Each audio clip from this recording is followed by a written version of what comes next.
और डाइसेकेराइड के बारे में अपन ने देखा कि डाइसेकेराइड के अंदर दो मोनोसेकेराइड इकाइयां होती, कितनी होती है? दो मोनोसेकेराइड इकाइयां होती है। यानी दो दो अगर मोनोसेकेराइड इकाइयां आपस में ग्लाइकोसाइड बंध के द्वारा जुड़ी रहती है तो कौन सा कंपाउंड बनाएगी? डाइसेकेराइड। यानी दो मोनोसेकेराइड इकाइयां ग्लाइकोसाइड बंध द्वारा जुड़ी रहती है, ग्लाइकोसाइड बंध के द्वारा जुड़ी रहती है।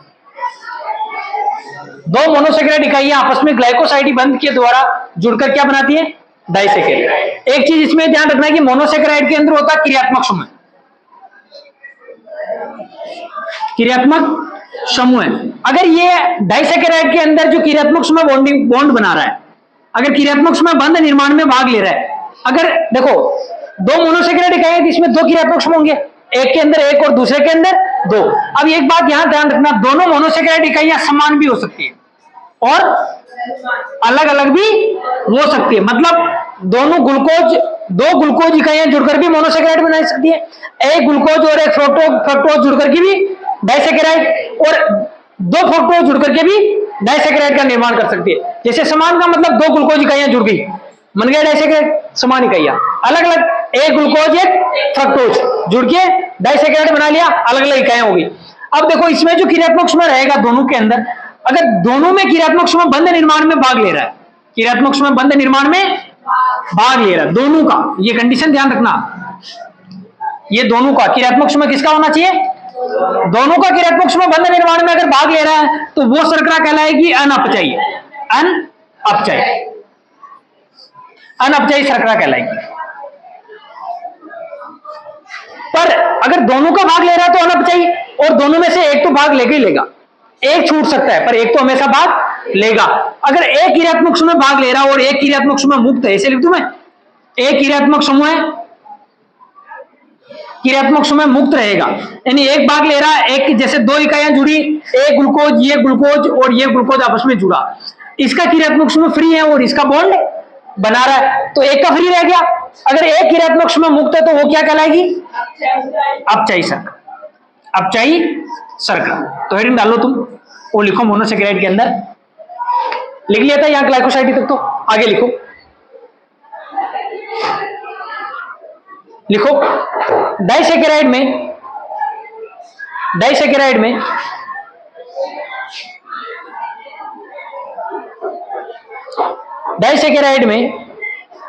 मोनोसेकेराइड के डाइसेकेराइड में मोनोसेकेराइड के डाइसेकेराइड में मोनोसेकेराइड के अपचयी समूह, मोनोसेकेराइड के अपचयी समूह, अपचयी समूह जैसे एल्डिहाइड या कीटोन, अपचयी समूह जैसे एल्डिहाइड या कीटोन, दोनों ही बंध निर्माण में भाग लेते हैं, तो अपचयी समूह जैसे एल्डिहाइड या कीटोन दोनों ही बंध निर्माण में भाग लेते हैं, तो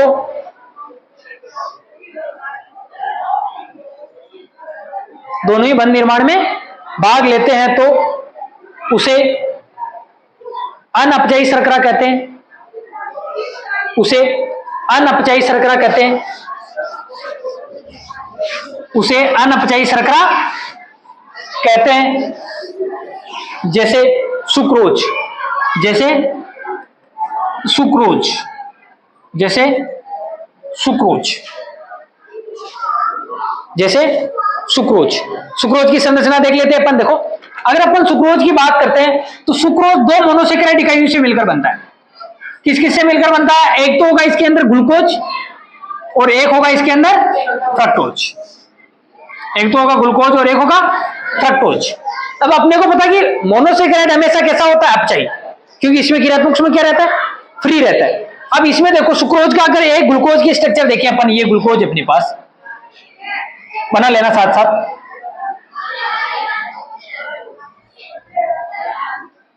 ये ग्लूकोज है,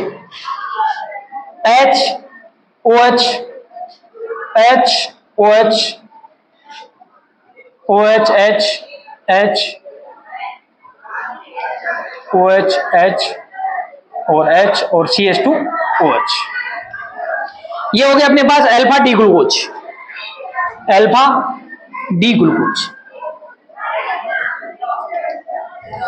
अल्फा डी ग्लूकोज। और इसी के पास में अपन स्ट्रक्चर बना रहे हैं फ्रक्टोज की। ये फ्रक्टोज, ये फ्रक्टोज, फ्रक्टोज में अपने पास होगा HCH2OH, OH H, और यहां पर आ जाएगा अपने पास HOH, और ये आएगा अपने पास OH, और ऊपर आ जाएगा CH2OH, CH2OH, CH2OH। देखो इसमें थोड़ा सा इसको नंबरिंग देंगे। ये अपने पास नंबर कितने नंबर का कार्बन, एक नंबर का, 1 2 3 4 5 और 6। इसमें नंबरिंग, ये एक नंबर का कार्बन है, 1 और 2 3 4 5 और 6। ये अल्फा डी ग्लूकोज है, और ये क्या नाम है इसका, अल्फा डी फ्रक्टोज। ये बीटा डी फ्रक्टोज है, क्या है, बीटा डी फ्रक्टोज। देखो बीटा के अंदर OH कहां रहता है, कितने नंबर का कार्बन है ये, अल्फा कैसे हो, बीटा है तो अल्फा है, तो बीटा कैसे लिखा हुआ इसमें, हाँ OH नीचे ही तो रहेगा अपने पास अल्फा के अंदर, अल्फा कहां दे रखा है, अल्फा 2 नंबर पर OH नीचे, 2 नंबर पर OH नीचे, ये भी भाई अल्फा ही है, क्या है अल्फा ही करना है इसको, ये OH। अब देखो एक ग्लूकोज आ गया और एक फ्रक्टोज आ गया। अब ये दोनों आपस में जुड़ेगी, तो देखो जुड़ने पर कैसे जुड़ेगा, ये यहां से दोनों जुड़ेंगे तो यहां से H2 निकल जाएगा, क्या निकल जाएगा, H2। इसको मैं ऐसे कर दूं O और H, हो गया OH।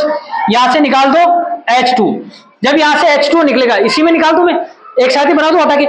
जब यहां से H2 निकलेगा बाहर जल का अणु, तो इन दोनों के बीच में क्या जाएगा, ऑक्सीजन। अब ऑक्सीजन में बॉन्डिंग देखो, 1 नंबर का कार्बन और 2 नंबर का कार्बन, यानी 2 नंबर पर फ्रक्टोज के अंदर क्या है, कीटोन। 1 नंबर पर ग्लूकोज में क्या है, एल्डिहाइड और कीटोन ने बंध निर्माण में भाग ले लिया। बंध निर्माण में भाग लेने पर कौन सी शर्करा होगी, अनअपचाई। उतार लो इसको, ये स्क्रोज की स्ट्रक्चर है, जो शर्करा आप खाते हो ना डेली यूज में, ये वही स्क्रोज है जो गन्ने के रस में पाया जाता है। स्क्रोज ये गन्ने का रस है।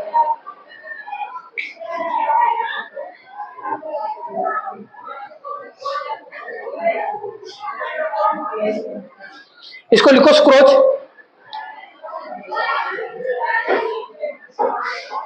फिर बाद में आगे लिखाता हूं। सही बनाना स्ट्रक्चर, ध्यान रखना।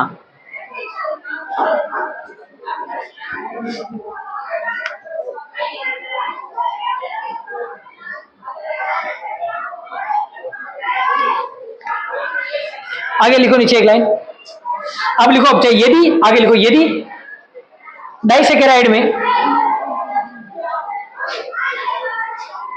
यदि डाइसैकेराइड में, यदि डाइसैकेराइड में क्रियात्मक समूह है, यदि डाइसैकेराइड में क्रियात्मक समूह है मुक्त हो तो, यदि डाइसैकेराइड में क्रियात्मक समूह मुक्त हो तो अपचायी शर्करा कहलाती है।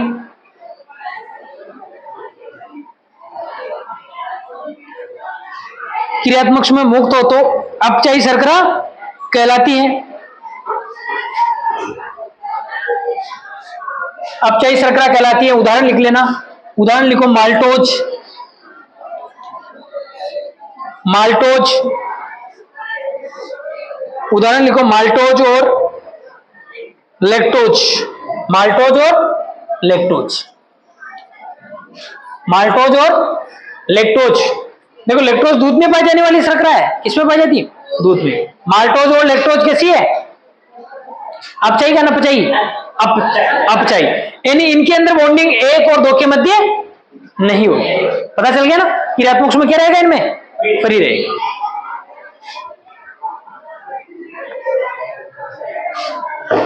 चलिए आगे बिठा दो भाई।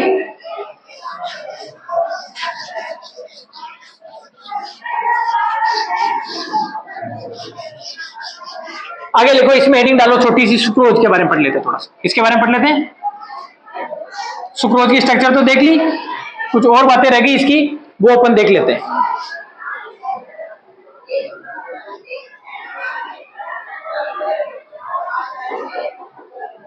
लिखो लिखो सुक्रोज, लिखते रहना मेरे साथ साथ। सुक्रोज जल अपघटन पर, सुक्रोज जल अपघटन पर, सुक्रोज जल अपघटन पर, जल अपघटन पर ग्लूकोज व फ्रक्टोज, ग्लूकोज व फ्रक्टोज की इकाइयां देता है। ग्लूकोज व फ्रक्टोज की इकाइयां देता है। सुक्रोज जल अपघटन पर ग्लूकोज व फ्रक्टोज की इकाइयां देता है। ग्लूकोज व फ्रक्टोज की इकाइयां देता है।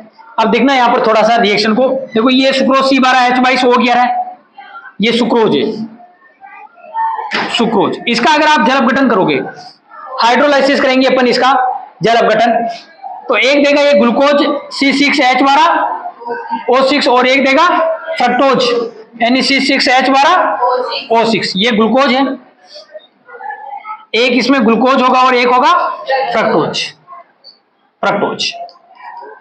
अब इन दोनों में अंतर देखना थोड़ा सा, दोनों डी रूप है, दोनों कौन से रूप है, ये भी डी है और ये भी डी है, पर दोनों में एक अंतर है, ध्रुवण गुणकता का अंतर है। किसका अंतर है, ध्रुवण गुणकता। क्योंकि अगर ग्लूकोज अपने पास प्लस है तो फ्रक्टोज क्या है, माइनस। यानी ग्लूकोज अगर दक्षिणी ध्रुवण गुणक है तो फ्रक्टोज कैसा है, वाम ध्रुवण गुणक, वाम ध्रुवण गुणक। एक चीज और देख लेना, तुम्हारे इतना है नहीं पर फिर भी देख लो कि जब अपन सुक्रोज का जल अपघटन करते हैं तो ग्लूकोज प्लस वाला देता है और fructose minus. In glucose plane polarized light, समतल ध्रुवित प्रकाश को घड़ी की दिशा में घुमाता है, तो फ्रक्टोज किस दिशा में घुमा देता है, एंटी, घड़ी की विपरीत दिशा में। अब देखो, इसको बोलते हैं इक्सु शर्करा का प्रतिपन। वैसे तुम्हारा है नहीं पर फिर भी लिखा हुआ देखो, इक्सु शर्करा का प्रतिपन, इक्सु शर्करा का प्रतिपन, इक्सु शर्करा का प्रतिपन। इस तरह देखना, इसको प्रतिपन का मतलब क्या हो गया, उल्टा। प्रतिपन का मतलब उल्टा। देखो जिधर ये प्रकाश को घुमाएगा ना, उसके अपोजिट प्रकाश को कौन घुमाएंगे, ये घुमाएंगे। रीजन, अगर जैसे सुक्रोज अपने पास प्लस है, कौन सा, दक्षिणी ध्रुवण गुणक है, तो ग्लूकोज भी दक्षिणी ध्रुवण गुणक हो गया, पर फ्रक्टोज कैसा हो गया, वाम ध्रुवण गुणक, वाम ध्रुवण गुणक हो गया। अब सोचो ये अपने पास 100% है और ये अपने पास बना लगभग 49 तो नहीं, मैं अंदाज से बता रहा हूं, ये मान लो 45 है और ये हो गया 55%, 100 हो गया टोटल, और ये भी 100 है। अब देखो किसका मान ज्यादा है, फ्रक्टोज का। और फ्रक्टोज कैसे, वाम ध्रुवण गुणक, यानी प्लस से माइनस, तो जो नया प्रोडक्ट बना 43 से 45 कैंसिल आउट, फिर भी ज्यादा रहेगा ना माइनस वाला। तो किधर ये अगर दक्षिणी ध्रुवण गुणक है तो ये दोनों का मिश्रण कैसा हो गया, वाम ध्रुवण गुणक। कैसा हो गया, वाम ध्रुवण गुणक, वाम ध्रुवण गुणक। क्यों हो गया, क्योंकि बने तो दोनों है, पर जो वाम ध्रुवण गुणक है उसका मान ज्यादा है। समझ में आ गई बात। इसीलिए इसको बोलते हैं इक्सु शर्करा का प्रतिपन। ये इक्सु शर्करा है, इक्सु का मतलब गन्ने के रस वाली शर्करा, इसका क्या हो गया, उल्टा। उतार लो रिएक्शन को। C12H22O11, C12H22O11, क्योंकि H2O निकल गया ना बाहर, बाकी तो कितने होने चाहिए, देखो 6, 12, 24 और 12, पर दो जल H2O, 2 हाइड्रोजन और 1 ऑक्सीजन निकला ना, अभी बॉन्डिंग हुई थी उस टाइम पे।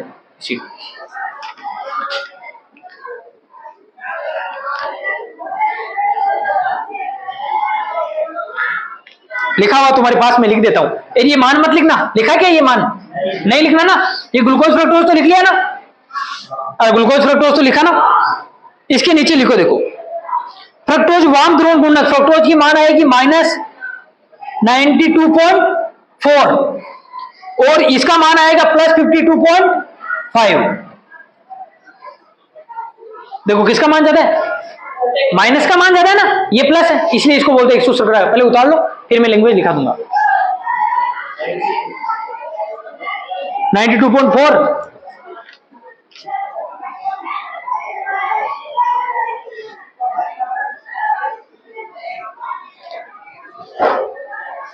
और इसका मान कौन सा है, ये प्लस है, ये कौन सा है, प्लस। पता चल रहा है इसका, मैंने समझा दिया कि फ्रक्टोज दक्षिणी ध्रुव गुणक है जो जल अपघटन पर ग्लूकोज और फ्रक्टोज देता है। ग्लूकोज दक्षिणी ध्रुव गुणक है और फ्रक्टोज वाम ध्रुव गुणक है। ग्लूकोज दक्षिणी ध्रुव गुणक है पर ग्लूकोज का मान तो प्लस 52.5 और फ्रक्टोज का मान माइनस 92.4।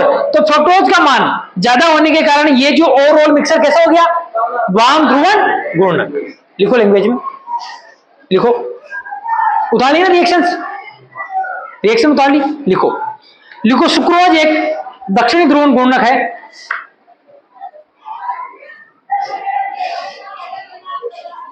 सुक्रोज एक दक्षिणी ध्रुवण गुणक, ध्रुवण गुणक ऐसे लिख लो, ध्रुवण गुणक, ध्रुवण गुणक। फ्रक्टोज एक, सुक्रोज है ना, सॉरी, सुक्रोज एक दक्षिणी ध्रुव गुणक है जो जल अपघटन पर,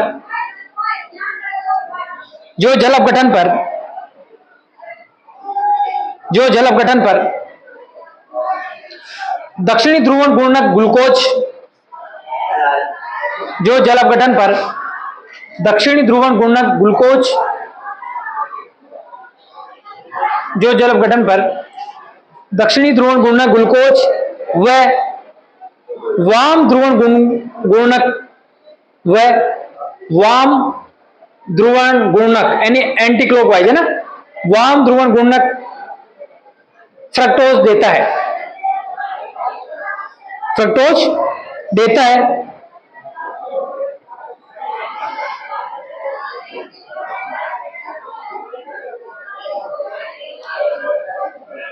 वाम ध्रुवण गुणक फ्रक्टोज देता है जिसमें जिसमें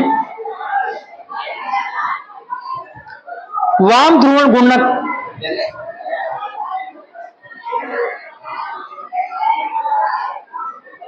जिसमें वाम ध्रुवण गुणक का मान अधिक होने के कारण, जिसमें वाम ध्रुवण गुणक का मान अधिक होने के कारण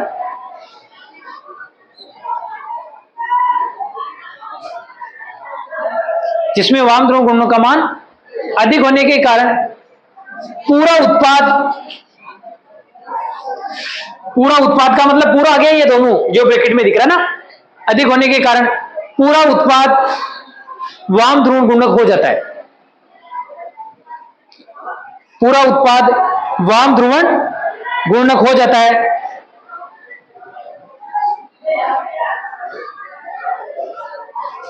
पूरा उत्पाद वाम ध्रुवण गुणक हो जाता है जिसे जिसे इक्सु शर्करा का प्रतिपन, जिसे इक्सु शर्करा का प्रतिपन या अपवृत शर्करा कहते हैं।